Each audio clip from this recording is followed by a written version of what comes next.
ओम श्री परमात्मने नमः। श्रीमद्भागवत महापुराण दसम स्कंद अथ षष्ठीतमोध्याय। पौंड्रक और काशीराज का उद्धार। भगवान श्री सुखदेव जी महाराज कहते हैं, नंद ब्रजम गते रामे करुषाधिपति नृप वासुदेवोऽहमित्यज्ञो दूतं कृष्णाय प्राहिणोत्। त्वं वासुदेव भगवा नवतीर्णो जगत्पतिः इति प्रस्तोभितो बालैर्मेन आत्मानमच्युतं दूतं च प्राहिणोन्मन्दः कृष्णाय व्यक्तमवर्त्मने द्वारकायां यथा बालो नृपो बालकृतो बुधा। परीक्षित, जब भगवान बलराम जी नंद बाबा के ब्रज में गए हुए थे, तब पीछे से करुष देश के अज्ञानी राजा पौंड्रक ने भगवान श्री कृष्ण के पास एक दूत भेजकर यह कहलवाया कि भगवान वासुदेव मैं हूँ।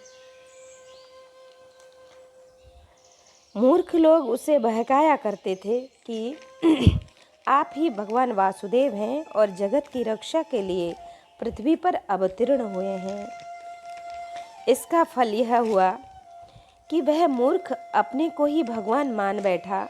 जैसे बच्चे आपस में खेलते समय किसी बालक को ही राजा मान लेते हैं और वह राजा की तरह उनके साथ व्यवहार करने लगता है, वैसे ही मंदमती अज्ञानी पौंड्रक ने अचिंत्य गति भगवान श्री कृष्ण की लीला और रहस्य न जानकर द्वारका में उनके पास दूत भेज दिया। पौंड्रक का दूत द्वारका आया और राजसभा में बैठे हुए कमल नयन भगवान श्री कृष्ण को उसने अपने राजा का यह संदेश कह सुनाया, एकमात्र मैं ही वासुदेव हूँ, दूसरा कोई नहीं है। प्राणियों पर कृपा करने के लिए मैंने ही अवतार ग्रहण किया है। तुमने झूठ मूठ अपना नाम वासुदेव रख लिया है, अब उसे छोड़ दो। यदुवंशी, तुमने मूर्खतावश मेरे चिन्ह धारण कर रखे हैं, उन्हें छोड़कर तुम मेरी शरण में आओ, और यदि मेरी बात तुम्हें स्वीकार न हो तो मुझसे युद्ध करो। श्री सुखदेव जी महाराज कहते हैं कि परीक्षित, मंदमती पौंड्रक की यह बहक सुनकर उग्रसेन आदि सभासद जोर जोर से हंसने लगे। उन लोगों की हंसी समाप्त होने के बाद भगवान श्री कृष्ण ने दूत से कहा, तुम जाकर अपने राजा से कह देना कि रे मूढ़, मैं अपने चक्र आदि चिन्ह यूं नहीं छोड़ूंगा। इन्हें मैं तुझ पर छोड़ूंगा, और केवल तुझ पर ही नहीं, तेरे उन सब साथियों पर भी जिनके बहकाने से तू इस प्रकार बहक रहा है। उस समय मूर्ख, तू अपना मुंह छिपाकर औंधे मुंह गिरकर चील, गीद, बटेर आदि मांसभोजी पक्षियों से घिरकर सो जाएगा, और तू मेरा शरणदाता नहीं, उन कुत्तों की शरण होगा जो तेरा मांस चीत चीत कर खाएंगे। और परीक्षित, भगवान का यह तिरस्कार पूर्ण संवाद लेकर पौंड्रक का दूत अपने स्वामी के पास गया और उसे कह सुनाया। इधर भगवान श्री कृष्ण ने भी रथ पर सवार होकर काशी पर चढ़ाई कर दी, क्योंकि वह करुष का राजा उन दिनों वहीं अपने मित्र काशीराज के पास ही रहता था। भगवान श्री कृष्ण के आक्रमण का समाचार पाकर महारथी पौंड्रक 2 अक्षौणी सेना के साथ शीघ्र ही नगर से बाहर निकला। काशी का राजा पौंड्रक का मित्र था, अतः वह भी उसकी सहायता के लिए 3 अक्षौणी सेना के साथ उनके पीछे पीछे आया। तब भगवान श्री कृष्ण ने पौंड्रक को देखा। पौंड्रक ने भी शंख, चक्र, तलवार, गदा, शार्ग धनुष और श्रीवत्स का चिन्ह आदि धारण कर रखे थे। उसके वक्षस्थल पर बनावटी कौस्तुभ मणि और बनमाला भी लटक रही थी। उसने रेशमी पीले वस्त्र पहन रखे थे और रथ की ध्वजा पर गरुड़ का चिन्ह भी लगा रखा था। उसके सिर पर अमूल्य मुकुट था और कानों में मकराकृत कुंडल जगमगा रहे थे। उसका यह सारा का सारा वेश बनावटी था। मानो कोई अभिनेता रंगमंच पर अभिनय करने के लिए आया हो। उसकी वेशभूषा अपने समान देखकर भगवान श्री कृष्ण खिलखिलाकर हंसने लगे। अब शत्रुओं ने भगवान श्री कृष्ण पर त्रिशूल, गदा, मुदगर, शक्ति, रिष्टि, प्रास, तोमर, तलवार, पट्टिश और बाण आदि अस्त्र शस्त्रों से प्रहार किया। प्रलय के समय जिस प्रकार आग सभी प्रकार के प्राणियों को जला देती है, वैसे ही भगवान श्री कृष्ण ने भी गदा, तलवार, चक्र और बाण आदि शस्त्रास्त्रों से पौंड्रक तथा काशीराज के हाथी, रथ, घोड़े और पैदल की चतुरंगिनी सेना को तहस नहस कर दिया। वह रणभूमि भगवान के चक्र से खंड खंड हुए रथ, घोड़े, हाथी, मनुष्य, गधे और ऊंटों से पट गई तथा समय ऐसा मालूम हो रहा था मानो वह भूतनाथ शंकर की भयंकर क्रीड़ास्थली हो। उसे देख देख कर शूरवीरों का उत्साह और भी बढ़ रहा था। अब भगवान श्री कृष्ण ने पौंड्रक से कहा, रे पौंड्रक, तूने दूत के द्वारा कहलाया था कि मेरे चिन्ह, अस्त्र, शस्त्रादि छोड़ दो, सो अब मैं उन्हें तुझ पर छोड़ रहा हूँ। तूने झूठ मूठ मेरा नाम रख लिया है, अतः मूर्ख, अब मैं तुझसे उन नामों को भी छुड़ा कर रहूँगा। रही तेरे शरण में आने की बात, सो यदि मैं तुझसे युद्ध न कर सकूँगा तो मैं तेरी शरण ग्रहण कर लूँगा। भगवान श्री कृष्ण ने इस प्रकार पौंड्रक का तिरस्कार करके अपने तीखे बाणों से उसके रथ को तोड़ फोड़ डाला और चक्र से उसका सिर वैसे ही उतार लिया जैसे इंद्र ने अपने वज्र से पहाड़ की चोटियों को उड़ा दिया था। इसी प्रकार भगवान ने अपने बाणों से काशी नरेश का सिर भी धड़ से ऊपर उड़ाकर काशीपुरी में गिरा दिया, जैसे वायु कमल का पुष्प गिरा देती है। इस प्रकार अपने साथ डाह रखने वाले पौंड्रक को और उसके सखा काशी नरेश को मारकर भगवान श्री कृष्ण अपनी राजधानी द्वारका में लौट आए। उस समय सिद्धगण भगवान की अमृतमयी कथा का गान कर रहे थे। परीक्षित, पौंड्रक भगवान के रूप का चाहे वह किसी भी भाव से हो सदा चिंतन करता रहता था। इसी से उसके सारे बंधन कट गए। वह भगवान का बनावटी वेश धारण किए रहता था। इससे बार बार उसी का स्मरण होने के कारण वह भगवान के सारूप्य को ही प्राप्त हुआ। इधर काशी में राजमहल के दरवाजे पर एक कुंडल मंडित मुंड गिरा देख कर लोग तरह का संदेह करने लगे और सोचने लगे कि यह क्या है, यह किसका सिर है। जब यह मालूम हुआ कि वह तो काशी नरेश का सिर है, तब रानियां, राजकुमार, राज परिवार के लोग तथा नागरिक रो रो कर विलाप करने लगे, हा नाथ, हा राजन, हाय हाय, हमारा तो सर्वस्व नाश हो गया। काशी नरेश का पुत्र था सुदक्षिण। उसने अपने पिता का अंत्येष्टि संस्कार करके मन ही मन यह निश्चय किया कि अपने पितृघाती को मारकर ही मैं पिता के ऋण से उऋण हो सकूंगा। निदान वह अपने कुल पुरोहित और आचार्यों के पास अत्यंत एकाग्रता से भगवान शंकर की आराधना करने लगा। काशी नगर में उसकी आराधना से प्रसन्न होकर शंकर ने वर देने को कहा। सुदीक्षण ने यह अभिष्ट वर मांगा कि मुझे मेरे पितृघाती के वध का उपाय बतलाइए। तब भगवान शंकर ने कहा कि दक्षिणाग्नि परिचरा ब्राह्मणै सममृत्युजम् अभिचार विधानेन सचाग्निः प्रमथैर्वृतः। तुम ब्राह्मणों के साथ मिलकर यज्ञ के देवता ऋत्विग्भूत दक्षिणाग्नि की अभिचार विधि से आराधना करो। इससे वह अग्नि प्रमथ गणों के साथ प्रकट होकर यदि ब्राह्मणों के अभक्त पर प्रयोग करोगे तो वह तुम्हारा संकल्प सिद्ध करेगा। भगवान शंकर की ऐसी आज्ञा प्राप्त करके सुदीक्षण ने अनुष्ठान के उपयुक्त नियम ग्रहण कर लिए और वह भगवान के लिए अभिचार मारण का पुरस्चरण करने लगा। अभिचार पूर्ण होते ही यज्ञ कुंड से अति भीषण अग्नि मूर्तिमान होकर प्रकट हुआ। उसके केश और दाढ़ी मूछें तपे हुए तांबे के समान लाल लाल दिखते थे। आंखों से अंगारे बरसा रहे थे। उग्र दाढ़ों और टेढ़ी भ्रिकुटियों के कारण उसके मुख से क्रूरता टपक रही थी। वह अपनी जीभ से मुंह के दोनों कोने चाट रहा था। शरीर नंग धड़ंग था, हाथ में त्रिशूल लिए हुए था, जिसे वह बार बार घुमाता जाता था और उसमें से अग्नि की लपटें निकल रही थी। ताड़ के पेड़ के समान बड़ी बड़ी टांगें थी। वह अपने वेग से धरती को कपाता हुआ और ज्वालाओं से दसों दिशाओं को दग्ध करता हुआ द्वारका की ओर दौड़ पड़ा और बात ही बात में द्वारका के पास जा पहुंचा। उसके साथ बहुत से भूत भी थे।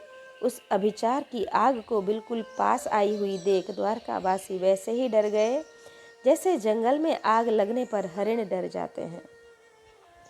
वे लोग भयभीत होकर भगवान के पास दौड़े हुए आए। भगवान उस समय सभा में चौसर खेल रहे थे। उन लोगों ने भगवान से प्रार्थना की, तीनों लोगों के एकमात्र स्वामी, द्वारका नगरी अब इस आग से भस्म होना चाहती है। आप हमारी रक्षा कीजिए। आपके सिवा इसकी रक्षा और कोई नहीं कर सकता। शरणागत वत्सल, भगवान ने देखा कि अपने स्वजन भयभीत हो गए हैं और पुकार पुकार कर विकलता भरे स्वर से हमारी प्रार्थना कर रहे हैं। तब उन्होंने हंसकर कहा, डरो मत, तुम लोगों की रक्षा करूंगा। परीक्षित, भगवान सबके बाहर भीतर की जानने वाले हैं। वे जान गए कि यह काशी से चली हुई माहेश्वरी कृत्या है। उन्होंने उसके प्रतिकार के लिए अपने पास ही विराजमान चक्र सुदर्शन को आज्ञा दी। भगवान मुकुंद का प्यारा अस्त्र सुदर्शन चक्र कोटि कोटि सूर्यों के समान तेजस्वी और प्रलयकालीन अग्नि के समान जाज्वल्यमान है। उसके तेज से आकाश, दिशाएं और अंतरिक्ष चमक उठे और वह अब उसने उस अभिचार अग्नि को कुचल डाला। भगवान श्री कृष्ण के अस्त्र सुदर्शन चक्र की शक्ति से कृत्यारूप आग का मुंह टूट फूट गया। उसका तेज नष्ट हो गया, शक्ति कुंठित हो गई और वह वहां से लौटकर काशी आ गई तथा उसने ऋत्विज आचार्यों के साथ सुदक्षिण को जलाकर भस्म कर दिया। इस प्रकार उसका अभिचार उसी के विनाश का कारण हुआ। कृत्या के पीछे पीछे सुदर्शन चक्र भी काशी पहुंचा। काशी बड़ी विशाल नगरी थी। वहां वह बड़ी बड़ी अटारियों, सभा भवन, बाजार, नगर द्वार, द्वारों के शिखर, चाहर दीवारियों, खजाने, हाथी, घोड़े, रथ और अन्नों के गोदाम से सुसज्जित थी। भगवान श्री कृष्ण के सुदर्शन चक्र ने सारी काशी को जलाकर भस्म कर दिया और फिर वह परमानंदमयी लीला करने वाले भगवान श्री कृष्ण के पास लौट आया।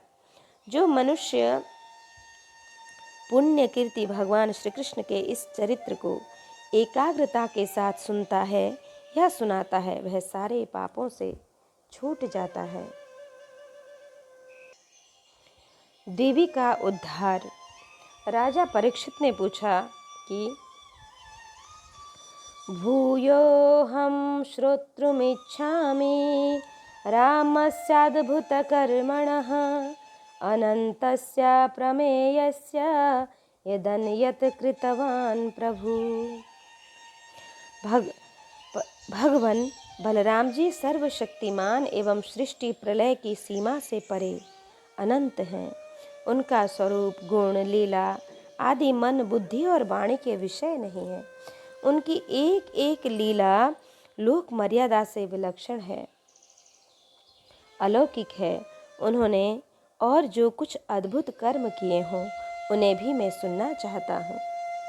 तब श्री सुखदेव जी महाराज कहते हैं, नरकस्य सखा कश्चिद द्विविधो नाम वानर सुग्रीव सचिव सोथा भ्राता मंदस्य वीर्यवान।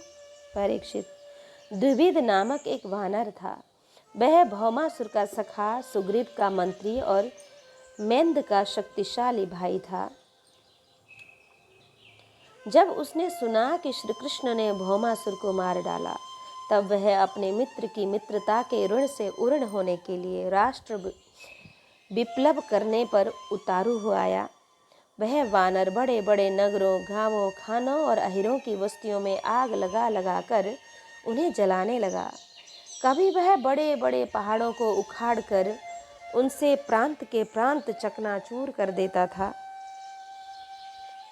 और विशेष करके ऐसा काम वह अनर्त कठियावाड़ देश में ही करता था, क्योंकि उसके मित्र को मारने वाले भगवान श्री कृष्ण उसी देश में निवास करते थे। द्विविध बानर में 10,000 हाथियों का बल था। कभी कभी वह दुष्ट समुद्र में खड़ा हो जाता और हाथों से इतना जल उछालता कि समुद्र तट के देश डूब जाते थे। वह दुष्ट बड़े बड़े ऋषि मुनियों के आश्रमों की सुंदर सुंदर लता वनस्पतियों को तोड़ मरोड़ कर चौपट कर देता था, और उनके यज्ञ संबंधी अग्नि में मलमूत्र डालकर अग्नियों को दूषित कर देता था। जैसे भृंगी नाम का कीड़ा दूसरे कीड़ों को ले जाकर अपने बिल में बंद कर देता है, वैसे ही वह मदोन्मत्त वानर स्त्रियों और पुरुषों को ले जाकर पहाड़ों की घाटियों तथा गुफाओं में डाल देता, फिर बाहर से बड़ी बड़ी चट्टानें रखकर उनका मुंह बंद कर देता। इस प्रकार वह देशवासियों को तिरस्कार करता ही था, कुलीन स्त्रियों को भी दूषित कर देता था। एक दिन वह दुष्ट सुललित संगीत सुनकर रैब तक पर्वत पर गया। वहां उसने देखा कि यदुवंश शिरोमणि बलराम जी सुंदर सुंदर युवतियों के झुंड में विराजमान हैं। उनका एक एक अंग अत्यंत सुंदर और दर्शनीय है, और वक्षस्थल पर कमलों की माला लटक रही है। वे मधुपान करके मधुर संगीत गा रहे थे, और उनके नेत्र आनंदोन्माद से विह्वल हो रहे थे। उनका शरीर इस प्रकार शोभायमान हो रहा था मानो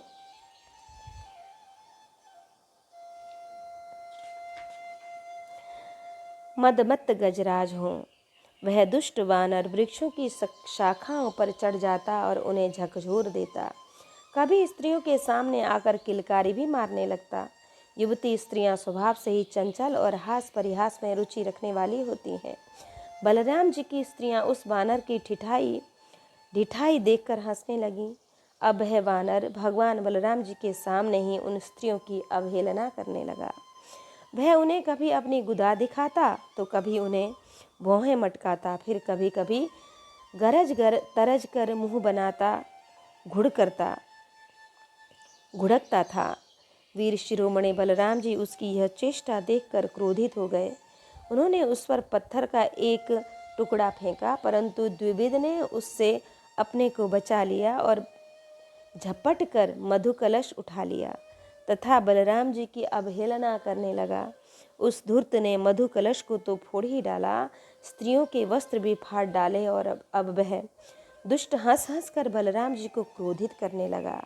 परीक्षित, जब इस प्रकार बलवान और मदोन्मत्त द्विविद बलराम जी को नीचा दिखाने तथा उनका घोर तिरस्कार करने लगा, तब उन्होंने उसकी ढिठाई देखकर और उसके द्वारा सताए हुए देशों की दुर्दशा पर विचार करके उस शत्रु को मार डालने की इच्छा से क्रोधपूर्वक अपना हल मुसल उठाया। द्विविद भी बड़ा बलवान था। उसने अपने एक ही हाथ से शाल का पेड़ उखाड़ लिया और बड़े वेग से दौड़कर बलराम जी के सिर पर उसे दे मारा। भगवान बलराम पर्वत की तरह अविचल खड़े रहे। उन्होंने अपने हाथ से उस वृक्ष को सिर पर गिरते गिरते पकड़ लिया और अपने सुनंद नामक मूसल से उस पर प्रहार किया। मूसल लगने से द्विविद का मस्तक फट गया और उससे खून की धारा बहने लगी। उस समय उसकी ऐसी शोभा हुई मानो किसी पर्वत से गेरू का सोता बह रहा हो, परंतु द्विविद ने अपने सिर फटकने की कोई परवाह नहीं की। उसने कुपित होकर एक दूसरा वृक्ष उखाड़ा, उसे झूड़ कर बिना पत्ते का कर दिया और फिर उसी से बलराम जी पर बड़े जोर का प्रहार किया। बलराम जी ने उस वृक्ष को सैकड़ों टुकड़े कर दिए। इसके बाद द्विविद ने बड़े क्रोध से दूसरा वृक्ष चलाया। परंतु भगवान बलराम जी ने उसे भी शतधा छिन्न भिन्न कर दिया। इस प्रकार वह उनसे युद्ध करता रहा। एक वृक्ष के टूट जाने पर दूसरा वृक्ष उखाड़ता है और उससे प्रहार करने की चेष्टा करता है। इस तरह सब ओर से वृक्ष उखाड़ उखाड़ कर लड़ते लड़ते उसने सारे वन को ही वृक्षहीन कर दिया। वृक्ष न रहे तब द्विविद का क्रोध और भी बढ़ गया तथा वह बहुत चिढ़कर बलराम जी के ऊपर बड़ी बड़ी चट्टानों की वर्षा करने लगा। परंतु बलराम जी ने अपने मूसल से उन सभी चट्टानों को खेल खेल में ही चकनाचूर कर दिया। अंत में कपिराज द्विविद अपनी ताड़ के समान लंबी बाहों से घूसा बांधकर बलराम जी की ओर झपटा और पास जाकर उसने उनकी छाती पर प्रहार किया।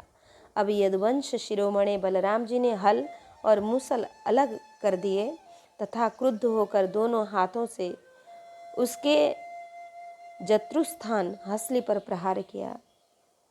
इससे वह बानर खून उगलता हुआ धरती पर गिर पड़ा। परीक्षित, आंधी आने पर जैसे जल में डोंगी डगमगाने लगती है, वैसे ही उसके गिरने से बड़े बड़े वृक्षों और चोटियों के साथ सारा पर्वत हिल गया। आकाश में देवता लोग जय जय, सिद्ध लोग नमो नमः और बड़े बड़े ऋषि मुनि साधु साधु के नारे लगाने लगे और बलराम जी पर फूलों की वर्षा करने लगे। परीक्षित, द्विविद ने जगत में बड़ा उपद्रव मचा रखा था, अतः भगवान बलराम जी ने उसे इस प्रकार मार डाला और फिर वे द्वारकापुरी में लौट आए। उस समय सभी पुरजन परिजन भगवान बलराम जी की प्रशंसा करने लगे। कौरवों पर बलराम जी का कोप और सांब का विवाह। श्री सुखदेव जी महाराज कहते हैं, दुर्योधन सुता राजन लक्ष्मणाम समितिंजय स्वयंवरस्था महरत सांबो जाम्बवती सुतः कौरवा कुपिता ऊचुर दुर्विनीतो यमर्भकः कदर्थी कृत्य न कन्या मकामाहरद बलात्। परीक्षित, जाम्बवती नंदन सांब अकेले ही बहुत बड़े बड़े वीरों पर विजय प्राप्त करने वाले थे। वे स्वयंवर में स्थित दुर्योधन की कन्या लक्ष्मणा को हर लाए थे। इससे कौरवों को बड़ा क्रोध हुआ। वे बोले, यह बालक बहुत ढीठ है, देखो तो सही, इसने हम लोगों को नीच दिखाकर बलपूर्वक हमारी कन्या का अपहरण कर लिया। वह तो इसे चाहती भी न थी, अतः इस ढीठ को पकड़कर बांध लो। यदि यदुवंशी लोग रुष्ट भी होंगे तो हमारा क्या बिगाड़ लेंगे। वे लोग हमारी ही कृपा से हमारी दी हुई धन धान्य से परिपूर्ण पृथ्वी का उपभोग कर रहे हैं।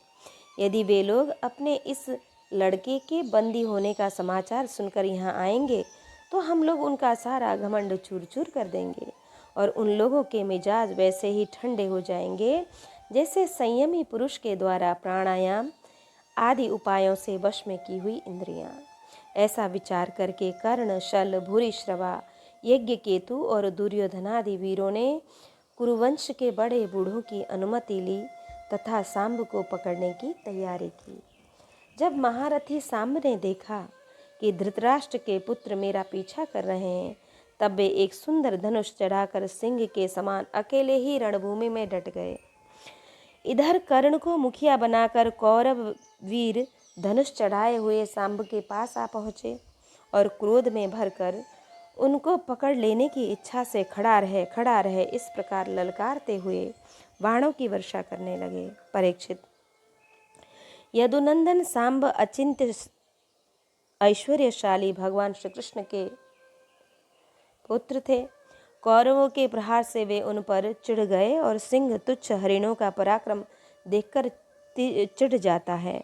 सांब ने अपने सुंदर धनुष का टंकार करके कर्ण आदि 6 वीरों पर, जो अलग अलग 6 रथों पर सवार थे, 6 बाण मारे और एक साथ अलग अलग प्रहार किया।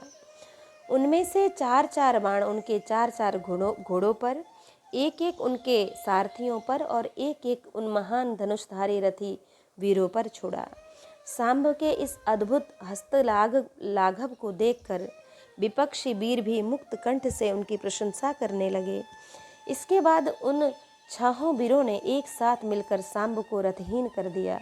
4 वीरों ने एक एक बाण से उनके 4 घोड़ों को मारा। एक ने सारथी को और एक ने सांब का धनुष काट डाला। इस प्रकार कौरवों ने युद्ध में बड़ी कठिनाई और कष्ट से सांब को रथहीन करके बांध लिया। उसके बाद वे उन्हें तथा अपनी कन्या लक्ष्मणा को लेकर जय मनाते हुए हस्तिनापुर को लौट आए। परीक्षित, नारद जी से यह समाचार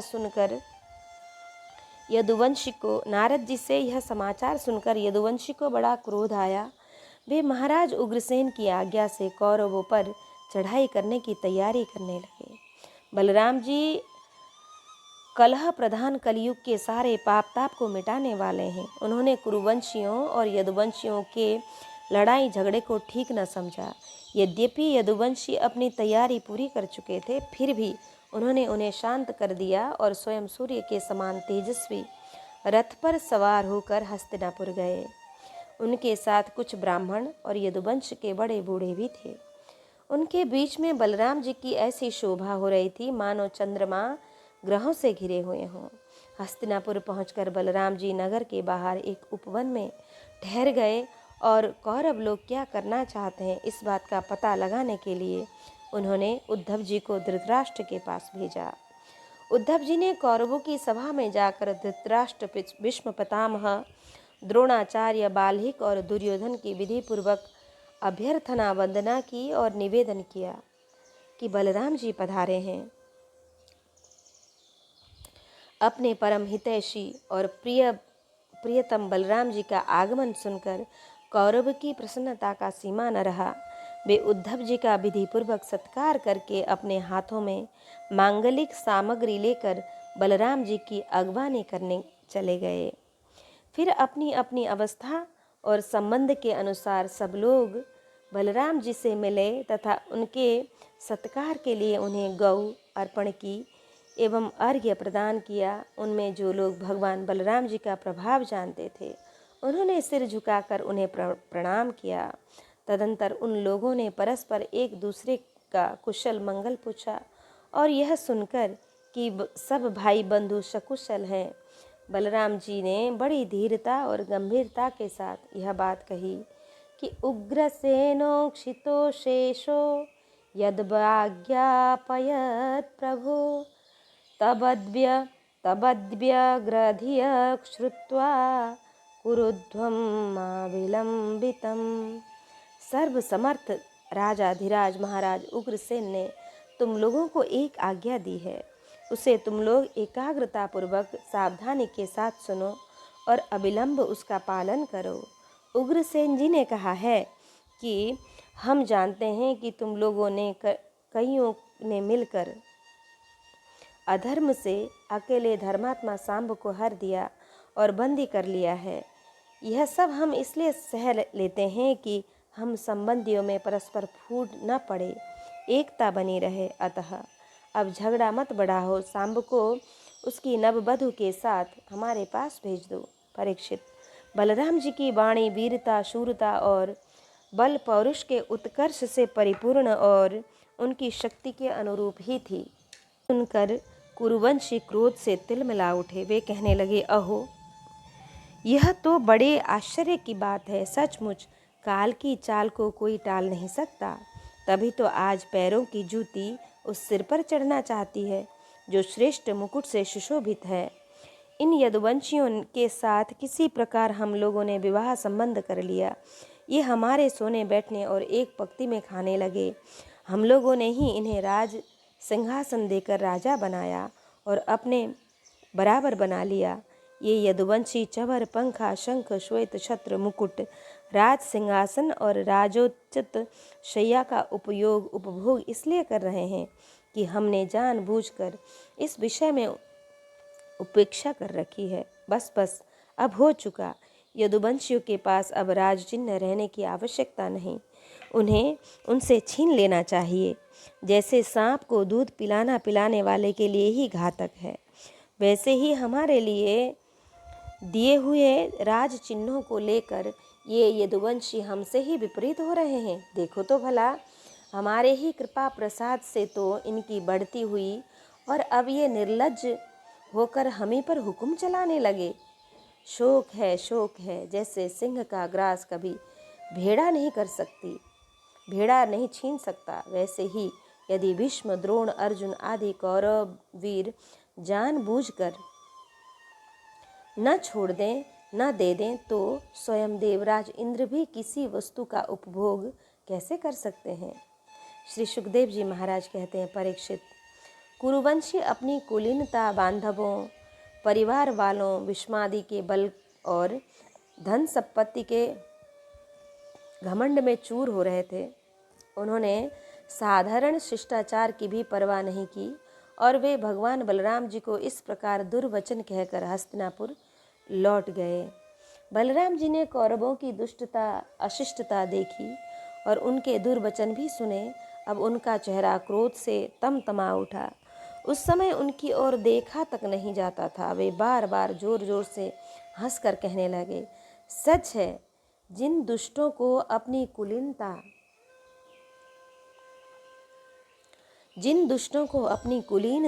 बल, पौरुष और धन का घमंड हो जाता है, वे शांति नहीं चाहते। उनको दमन करने का, रास्ते पर लाने का उपाय समझाना बुझाना नहीं, बल्कि दंड देना है। ठीक वैसे ही जैसे पशुओं को ठीक करने के लिए डंडे का प्रयोग आवश्यक है।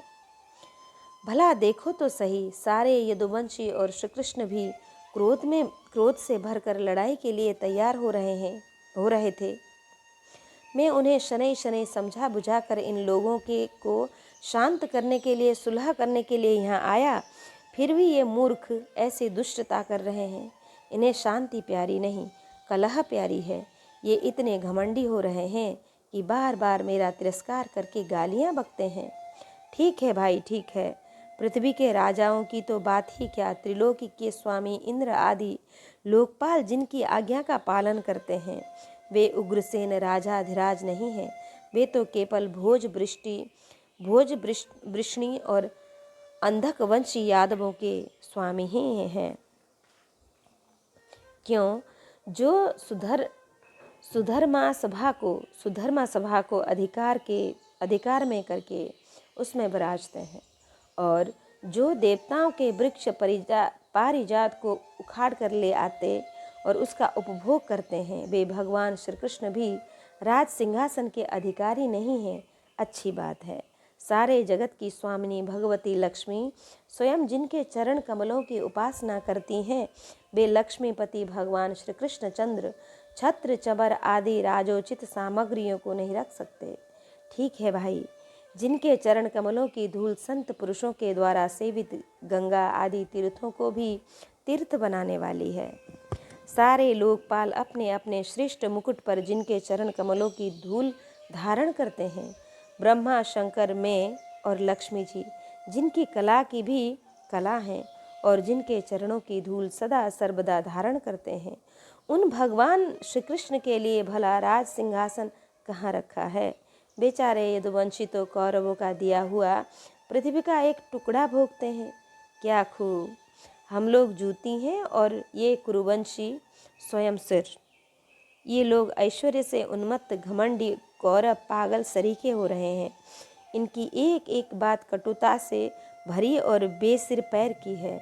मेरे जैसा पुरुष जो इनका शासन कर सकता है, इन्हें दंड देकर इनके होश ठिकाने ला सकता है, भला इनकी बातों को कैसे सहन कर सकता है। आज मैं सारी पृथ्वी को कौरवहीन कर डालूंगा।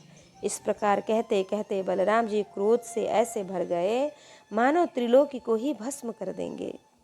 वे अपना हल लेकर खड़े हो गए। उन्होंने उनकी नोक से बार बार चोट करके हस्तिनापुर को उखाड़ लिया और उसे डुबाने के लिए बड़े क्रोध से गंगा जी की ओर खींचने लगे। हल से खींचने पर हस्तिनापुर इस प्रकार कांपने लगा मानो जल में कोई नाव डगमगा रही हो। जब कौरवों ने देखा कि हमारा नगर तो गंगा जी में गिर रहा है, तब वे घबरा उठे। फिर उन लोगों ने लक्ष्मणा के साथ सांब को आगे किया और अपने प्राणों की रक्षा के लिए कुटुंब के साथ हाथ जोड़कर सर्वशक्तिमान भगवान बलराम जी की शरण में गए और कहने लगे, लोकाभिराम बलराम जी, आप सारे जगत के आधार शेष जी हैं। हम आपका प्रभाव नहीं जानते प्रभु। हम लोग मूढ़ हो रहे हैं, हमारी बुद्धि बिगड़ गई है, इसलिए आप हम लोगों का अपराध क्षमा कीजिए। आप जगत की स्थिति, उत्पत्ति और प्रलय के एकमात्र कारण हैं और स्वयं निराधार स्थित हैं। सर्वशक्तिमान प्रभु, बड़े बड़े ऋषि मुनि कहते हैं कि आप खिलाड़ी हैं और ये सब के सब लोग आपके खिलौने। अनंत आपके सहस्त्र सहस्त्र सिर हैं और आप खेल ही खेल में इस भूमंडल को अपने सिर पर रखते हैं।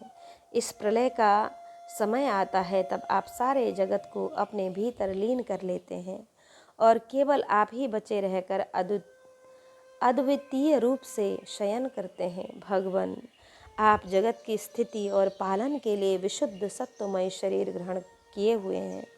आपका यह क्रोध, द्वेष या मत्सर के कारण नहीं है, यह तो समस्त प्राणियों को शिक्षा देने के लिए है। समस्त शक्तियों को धारण करने वाले सर्व प्राणी स्वरूप अविनाशी भगवान, आपको हम नमस्कार करते हैं। समस्त विश्व के रचयिता देव, हम आपको बार बार नमस्कार करते हैं। हम आपकी शरण में हैं, आप कृपा करके हमारी रक्षा कीजिए। परीक्षित, कौरवों का नगर डगमगा रहा था और वे अत्यंत घबराहट में पड़े हुए थे। जब सबके सब कुरुवंश इस प्रकार भगवान बलराम जी की शरण में आए और उनकी स्तुति प्रार्थना की, तब वे प्रसन्न हो गए और डरो मत ऐसा कहकर उन्हें अभय दान दिया। परीक्षित, दुर्योधन अपनी पुत्री लक्ष्मणा से बहुत प्रेम करता था। उसने दहेज में 60 वर्ष के 1200 हाथी, 10,000 घोड़े, सूर्य के समान चमकते हुए सोने के 6,000 रथ और सोने के हार पहनी हुई 1,000 दासियां। यदुवंश शिरोमणि भगवान बलराम जी ने यह सब दहेज स्वीकार किया और नवदंपति लक्ष्मणा तथा सांब के साथ कौरवों का अभिनंदन स्वीकार करके द्वारका की यात्रा की। अब बलराम जी द्वारकापुरी में पहुँचे और अपने प्रेमी तथा समाचार जानने के लिए उत्सुक बंधु बांधवों से मिले। उन्होंने यदुवंशियों की भरी सभा में अपना वह सारा चरित्र कह सुनाया जो हस्तिनापुर में उन्होंने कौरवों के साथ किया था। परीक्षित, यह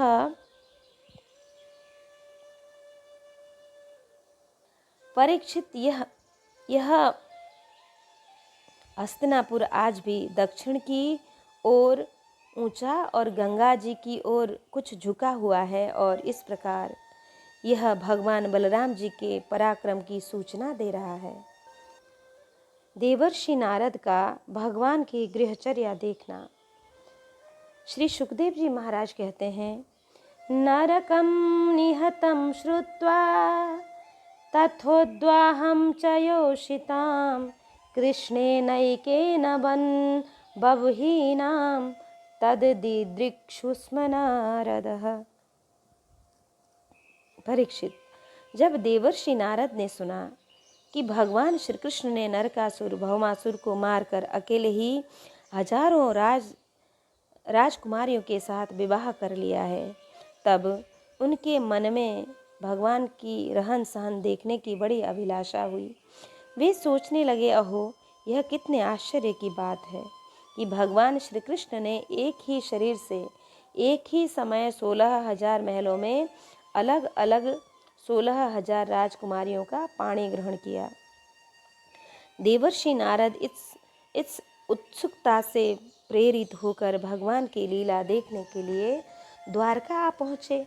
वहाँ के उपवन और उद्यान खिले हुए रंग बिरंगी पुष्पों से लदे वृक्षों से परिपूर्ण थे।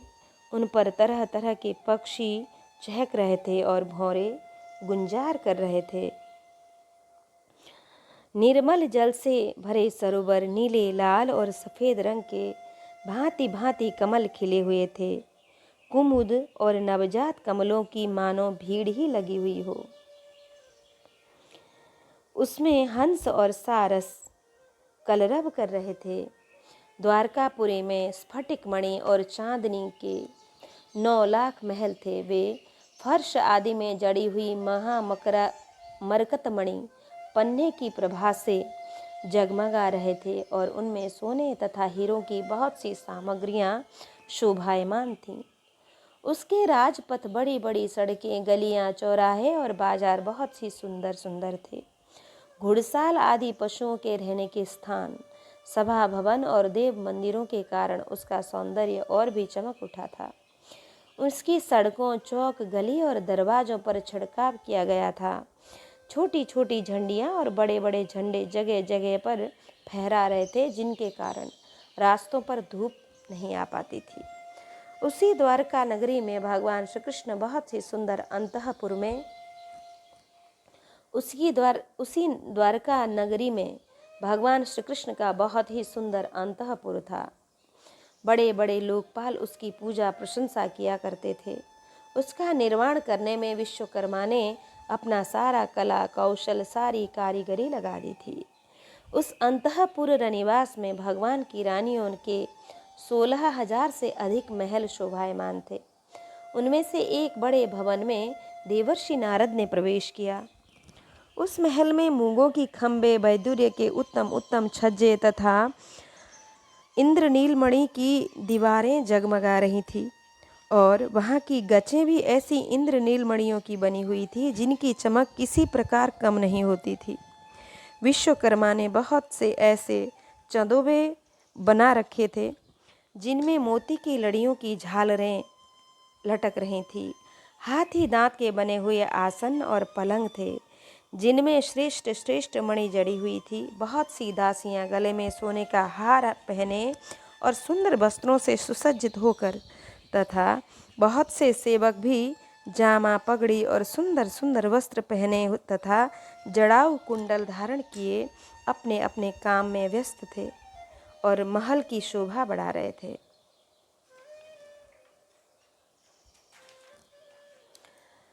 अनेकों रत्न प्रदीप अपनी जगमगाहट से उसका अंधकार दूर कर रहे थे। अगर की धूप देने के कारण झरोखे से धुआं निकल रहा था। उसे देखकर रंग बिरंगे मणिमय छज्जों पर बैठे हुए मोर बादलों के भ्रम में कूद कूद कर नाचने लगते। देवर्षि नारद ने देखा कि भगवान श्री कृष्ण उस महल की स्वामिनी रुक्मिणी जी के साथ बैठे हुए हैं और वे अपने हाथों भगवान को सोने की डंडी वाली चमर से हवा कर रहे हैं। यद्यपि उस महल में रुक्मिणी जी के समान ही गुण, रूप, अवस्था और वेशभूषा वाली सहस्त्रों दासियां भी हर समय विद्यमान रहती हैं। नारद जी को देखते ही समस्त धार्मिकों के मुकुटमणि भगवान श्री कृष्ण रुक्मिणी जी के पलंग से सहसा उठ खड़े हुए। उन्होंने देवर्षि नारद के युगल चरणों में मुकुट युक्त सिर से प्रणाम किया और हाथ जोड़कर उन्हें अपने आसन पर बिठाया।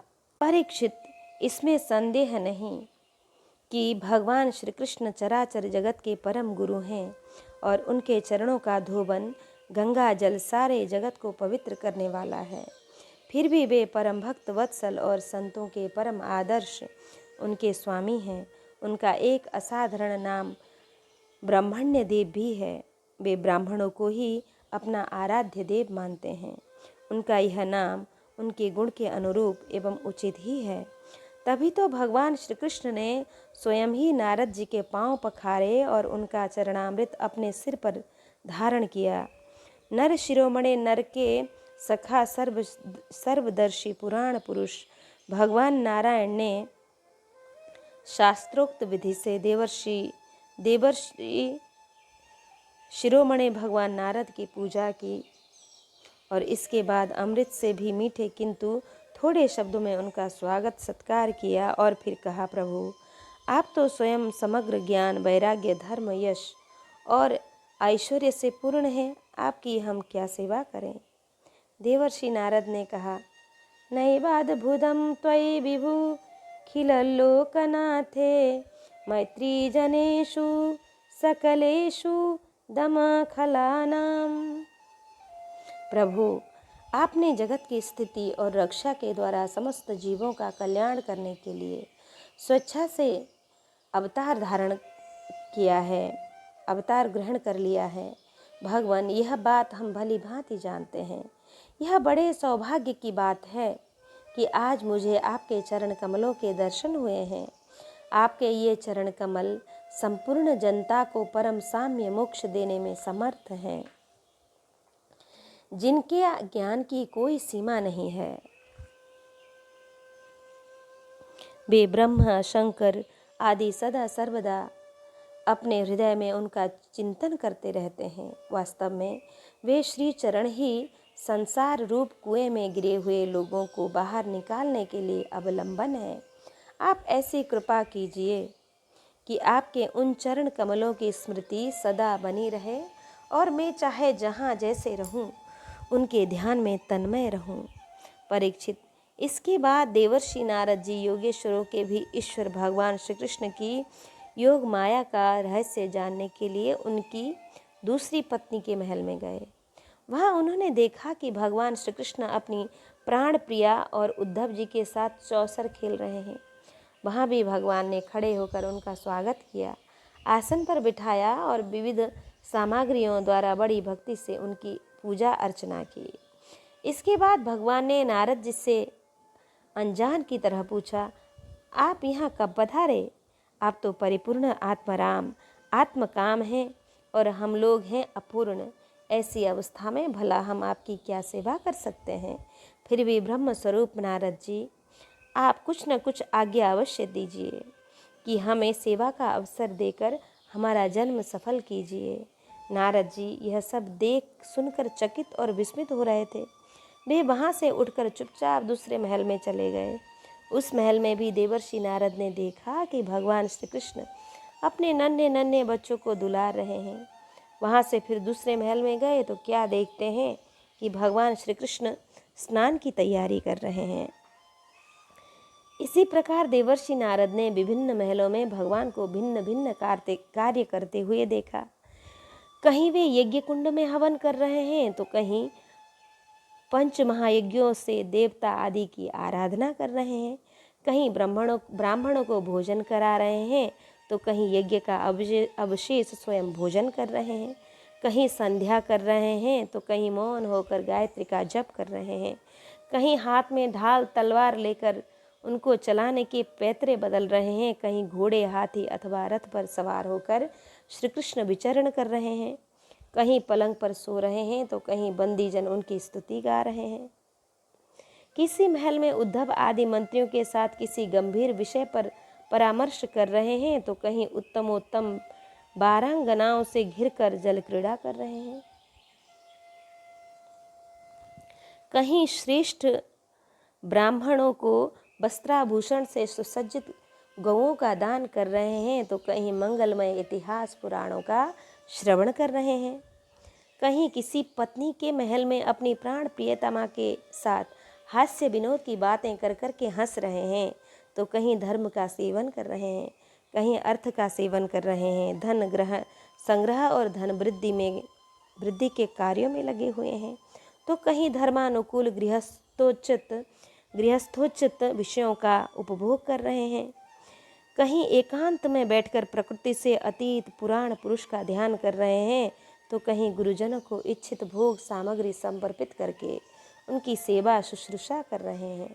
देवर्षि नारद ने देखा कि भगवान श्री कृष्ण किसी के साथ युद्ध की बात करते हैं तो किसी के साथ संधि की, कहीं भगवान बलराम जी के साथ बैठकर सत्पुरुषों के कल्याण के बारे में विचार कर रहे हैं, कहीं उचित समय पर पुत्र और कन्याओं का उनके सदृश अपनी और बरों के साथ बड़ी धूमधाम से विधिवत विवाह कर रहे हैं, कहीं घर से कन्याओं को विदा कर रहे हैं तो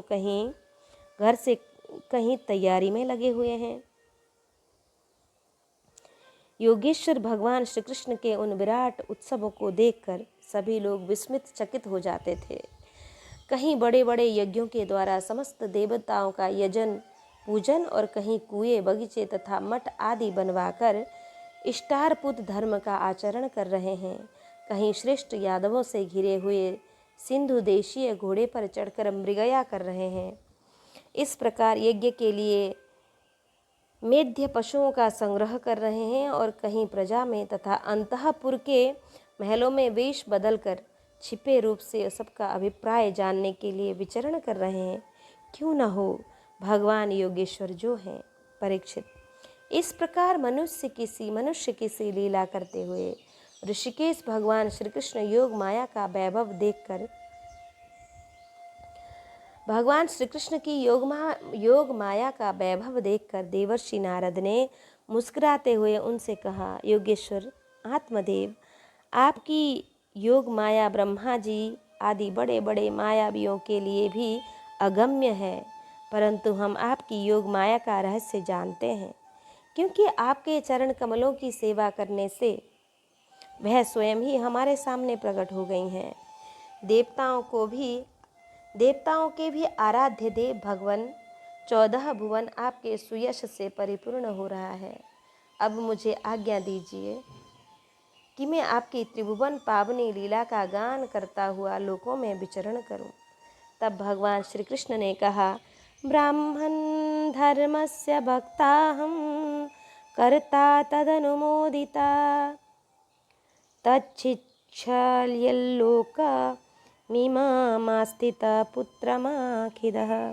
देवर्षि नारद जी, मैं ही धर्म का उपदेशक, पालन करने वाला और उसका अनुष्ठान करने वालों का अनुमोदन करता भी हूँ। इसलिए संसार को धर्म की शिक्षा देने के उद्देश्य से ही मैं इस प्रकार धर्म का आचरण करता हूँ। मेरे प्यारे पुत्र, तुम मेरी यह योग माया देखकर मोहित मत होना। श्री सुखदेव जी महाराज कहते हैं, इस प्रकार भगवान श्री कृष्ण गृहस्थों को पवित्र करने वाले श्रेष्ठ धर्मों का आचरण कर रहे थे। यद्यपि वे एक ही हैं, फिर भी देवर्षि नारद ने उनको उनकी प्रत्येक पत्नी के महल में अलग अलग देखा। भगवान श्री कृष्ण की शक्ति अनंत है। उनकी योग माया का परम ऐश्वर्य बार बार देखकर देवर्षि नारद के विस्मय और कौतूहल की सीमा ही न रही। द्वारका में भगवान श्री कृष्ण गृहस्थ की भांति ऐसा आचरण करते थे मानो धर्म, अर्थ और काम रूप पुरुषार्थों में उनकी बड़ी श्रद्धा हो। उन्होंने देवर्षि नारद का बहुत सम्मान किया। वे अत्यंत प्रसन्न होकर भगवान का स्मरण करते हुए वहाँ से चले गए।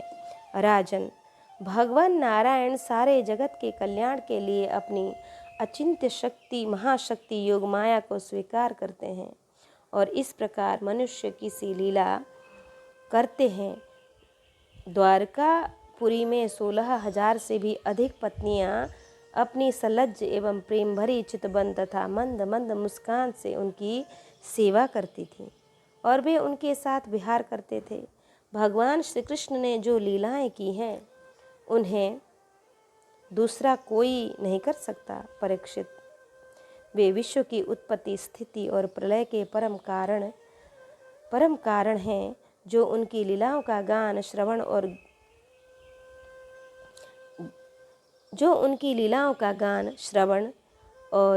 श्रवण करने वालों का अनुमोदन करता है, उसे मोक्ष के मार्ग स्वरूप भगवान श्री कृष्ण के चरणों में परम प्रेममयी भक्ति प्राप्त होती है।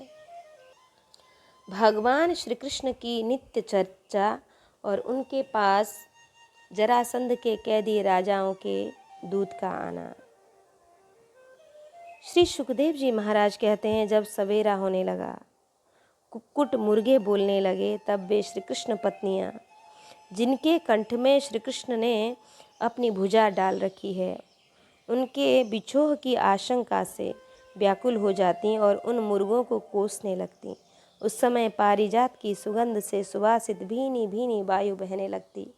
भौरे ताल स्वर से अपने संगीत की तान छेड़ देते। पक्षियों की नींद उचट जाती और वे बंदी जनों की भांति भगवान श्री कृष्ण को जगाने के लिए मधुर स्वर से कलरव करने लगते। रुक्मणी जी अपनी प्रियतम के भुजापास से बंधी रहने पर भी आलिंगन छूट जाने की आशंका से अत्यंत सुहावने और पवित्र ब्रह्म मुहूर्त को भी असह्य समझने लगती। भगवान श्री कृष्ण प्रतिदिन ब्रह्म मुहूर्त में ही उठ जाते और हाथ मुंह धोकर अपने मायातीत आत्मस्वरूप का ध्यान करने लगते। उस समय उनका रोम रोम आनंद से खिल उठता था। परीक्षित, भगवान का वह आत्मस्वरूप सजातीय, विजातीय और स्वगत भेद से रहित एक अखंड है, क्योंकि उनमें किसी प्रकार की उपाधि या उपाधि के कारण होने वाले अन्य वस्तु का अस्तित्व नहीं है। और यही कारण है कि वह अविनाशी सत्य है। जैसे चंद्रमा सूर्य आदि नेत्र इंद्रियों के द्वारा और नेत्र इंद्रिय चंद्रमा द्वारा आदि के द्वारा प्रकाशित होती है, वैसे वह आत्मस्वरूप दूसरे के द्वारा प्रकाशित नहीं, स्वयं प्रकाश है। इसका कारण यह है कि अपने स्वरूप में ही सदा सर्वदा और काल की सीमा के परे परे भी एक रस स्थित रहने के कारण अविद्या उनका स्पर्श भी नहीं कर सकती। इसी से प्रकाश या प्रकाश भाव उसमें नहीं है। जगत की उत्पत्ति, स्थिति और नाश की कारणभूता ब्रह्म शक्ति विष्णु शक्ति हो सकता है कि वह स्वरूप विष्णु शक्ति और रुद्र शक्तियों के द्वारा केवल इस बात का अनुमान हो सकता है।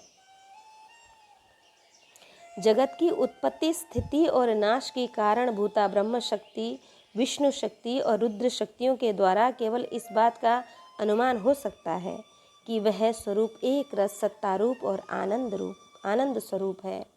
उसी को समझाने के लिए ब्रह्म नाम से कहा जाता है। भगवान श्री कृष्ण अपने उसी आत्म स्वरूप का प्रतिदिन ध्यान करते, इसके बाद फिर शुद्ध धोती पहनकर दुपट्टा ओढ़कर यथाविधि नित्य कर्म, संध्या वंदन आदि करते थे।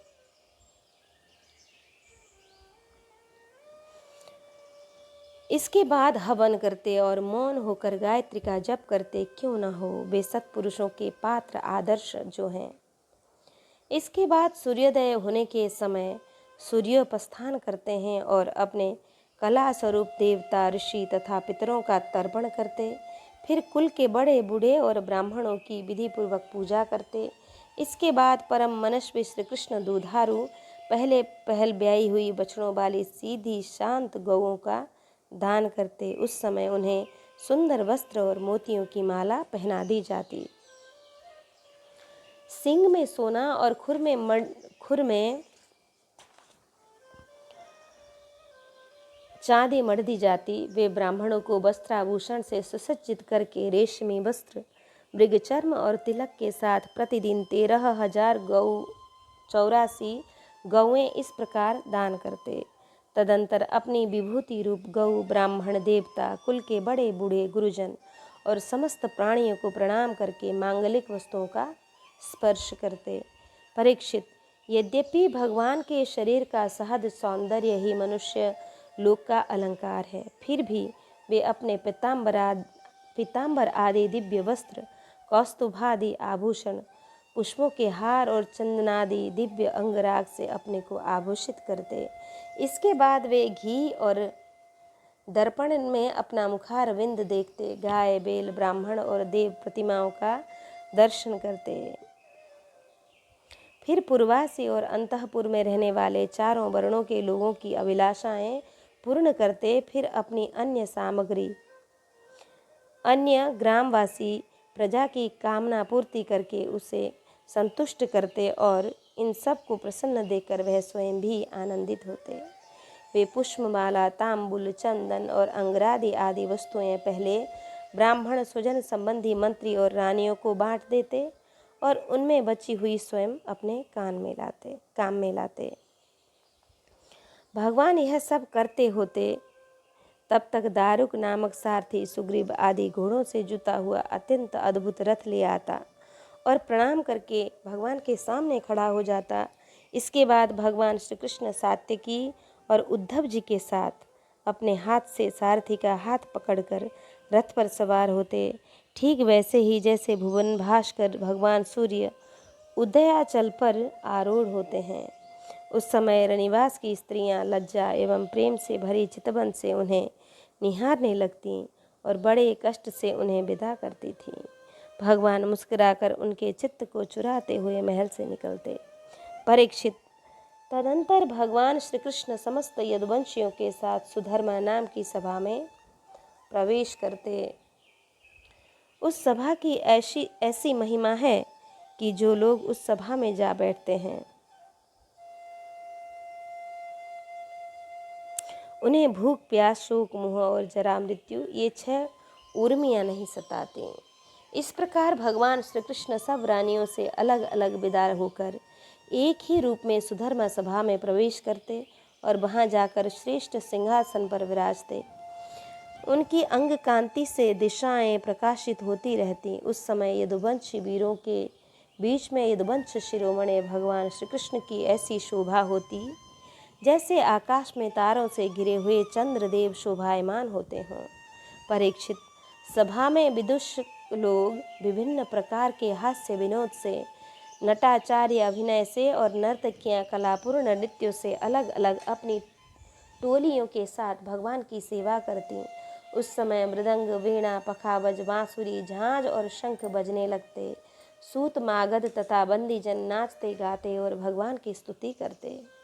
कोई कोई व्याख्या कुशल ब्राह्मण वहां बैठकर वेद मंत्रों की व्याख्या करते और कोई पूर्वकालीन पवित्र कीर्ति नरपतियों के चरित्र कह कहकर सुनाया करते।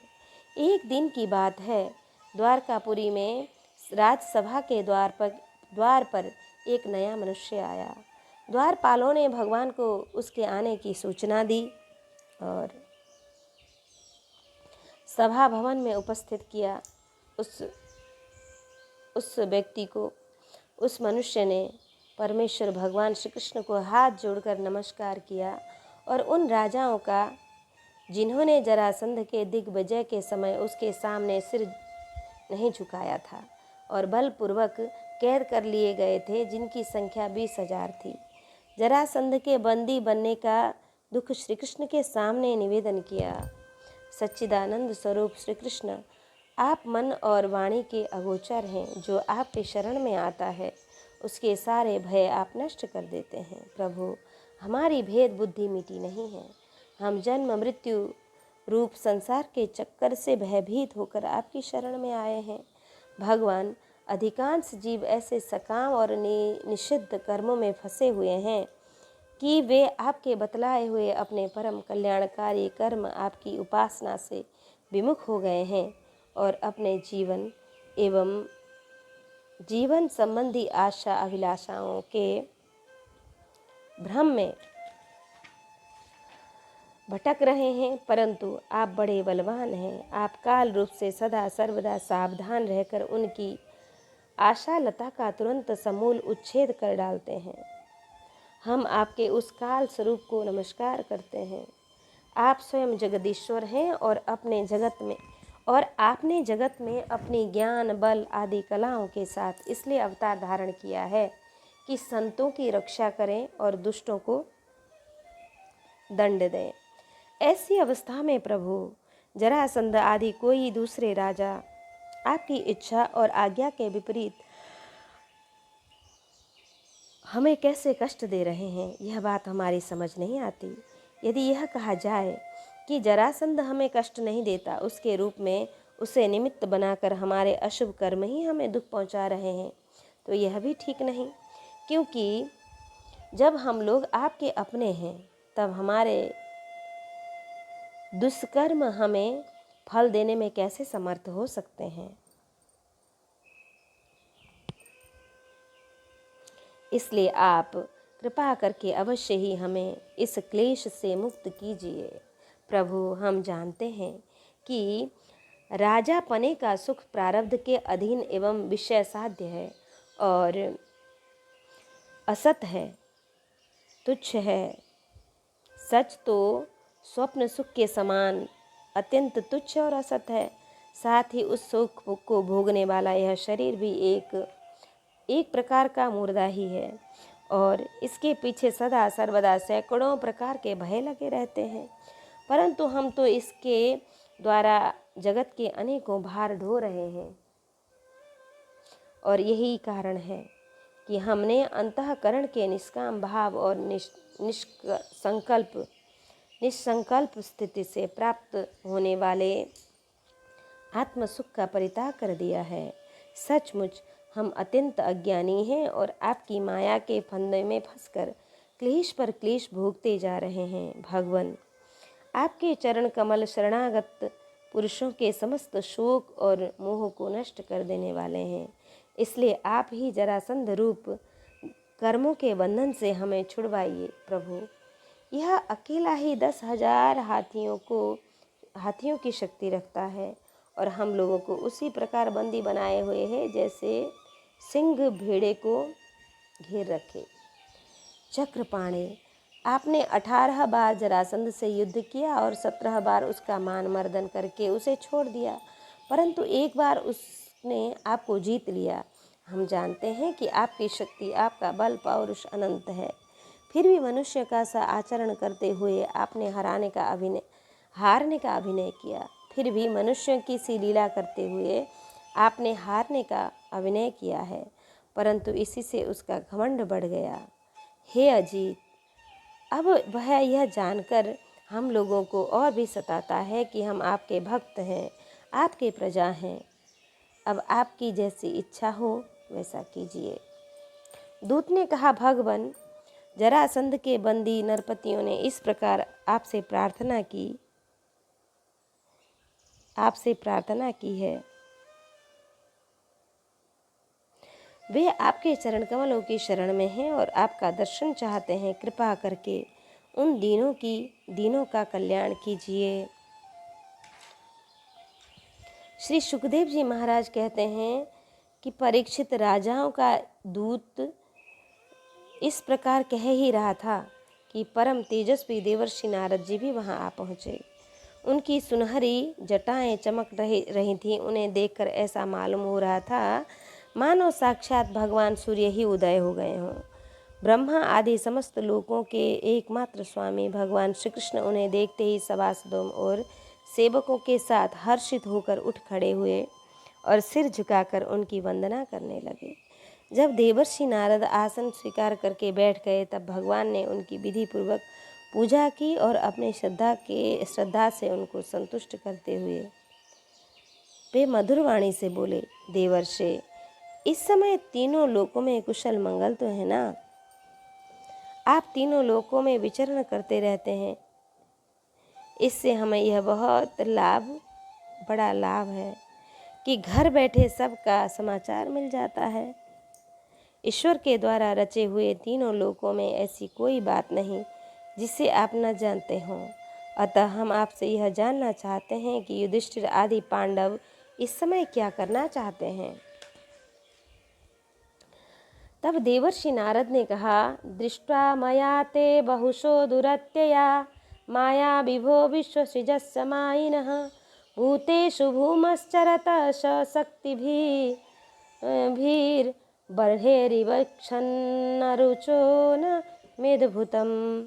सर्वव्यापक अनंत आप विश्व के निर्माता और इतने बड़े मायावी हैं कि बड़े बड़े मायावी ब्रह्मा जी आदि भी आपकी माया का पार नहीं पा सकते। प्रभु, आप सबके घट घट में अपनी अचिंत्य शक्ति से व्याप्त रहते हैं, ठीक वैसे ही जैसे अग्नि लकड़ियों में अपने को छिपाए रखती है। लोगों की दृष्टि सत्व आदि गुणों पर ही अटक जाती है, इसी से आपको वे देख नहीं पाते। मैंने एक बार नहीं अनेक बार आपकी माया देखी है। इसलिए आप जो यूं अनजान बनकर पांडवों का समाचार पूछते हैं, इसमें मुझे कोई कौतूहल नहीं हो रहा है। भगवान, आप अपनी माया से ही इस जगत की रचना और संहार करते हैं और आपकी माया के कारण ही यह अत्यंत असत्य होने पर भी सत्य के समान प्रतीत हो रहा है। आप कब क्या करना चाहते हैं, यह बात भली भांति कौन समझता है।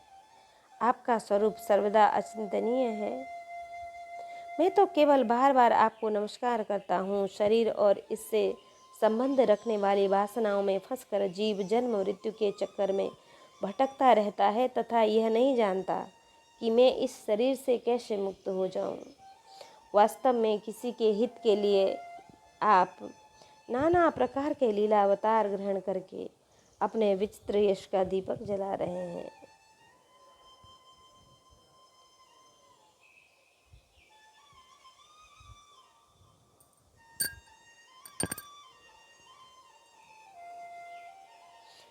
जिसके सहारे वह इस अनर्थकारी शरीर से मुक्त हो सके, इसलिए मैं आपकी शरण में हूँ। प्रभु, आप स्वयं परब्रह्म, तथापि मनुष्य की सी लीला का नाट्य करते हुए मुझसे पूछ रहे हैं, इसलिए आपके फुफेरे भाई और प्रेमी भक्त राजा युधिष्ठिर क्या करना चाहते हैं, यह बात मैं आपको सुनाता हूँ।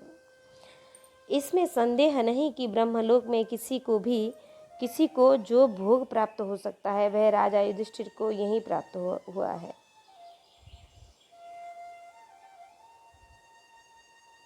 ये यज्ञ राजसूय के द्वारा, श्रेष्ठ यज्ञ राजसूय के द्वारा इसमें संदेह नहीं कि ब्रह्मलोक में किसी को जो भोग प्राप्त हो सकता है, वह राजा युधिष्ठिर को यहीं प्राप्त है। उन्हें किसी वस्तु की कामना नहीं है, फिर भी वे श्रेष्ठ यज्ञ राजसूय के द्वारा आपकी प्राप्ति के लिए आपकी आराधना करना चाहते हैं। आप कृपा करके उनकी इस अभिलाषा का अनुमोदन कर दीजिए। भगवान, उस श्रेष्ठ यज्ञ में आपका दर्शन करने के लिए बड़े बड़े देवता और यशस्वी नरपति एकत्र होंगे। प्रभु, आप स्वयं विद्यमान घन और ब्रह्म हैं। आपके श्रवण कीर्तन और ध्यान मात्र से अंत्यज भी पवित्र हो जाते हैं, फिर जो आपका दर्शन और स्पर्श करता है, उनके संबंध में तो कहना ही क्या है। त्रिभुवन मंगल, आपकी निर्मल कीर्ति समस्त दिशाओं में छा रही है तथा स्वर्ग, पृथ्वी और पाताल में व्याप्त हो रही है। ठीक वैसे ही जैसे आपकी चरणामृत धारा स्वर्ग में मंदाकिनी, पाताल में भोगवती और मर्त्यलोक में गंगा जी के नाम से प्रभावित होकर सारे विश्व का कल्याण करती है।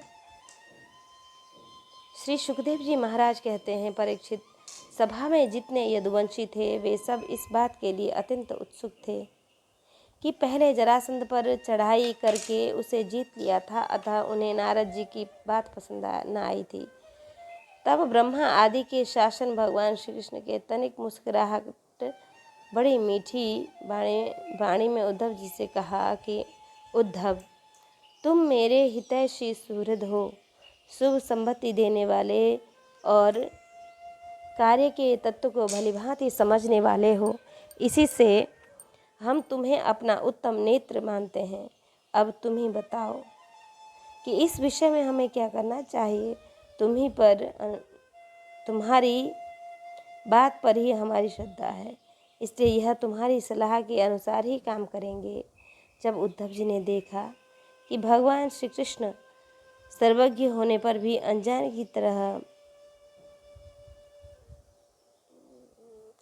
की तरह सलाह पूछ रहे हैं, तब वे उनकी आज्ञा शिरोधार्य करके बोले। इति श्रीमद्भागवते महापुराणे पारमहंस्याम दशमस्कंधे उत्तरार्धे भागवद्यान विचारे सप्ततितमोऽध्यायः। कृष्णाय वासुदेवाय हरे परमात्मने प्रणतक्लेशनाशाय गोविन्दाय नमः।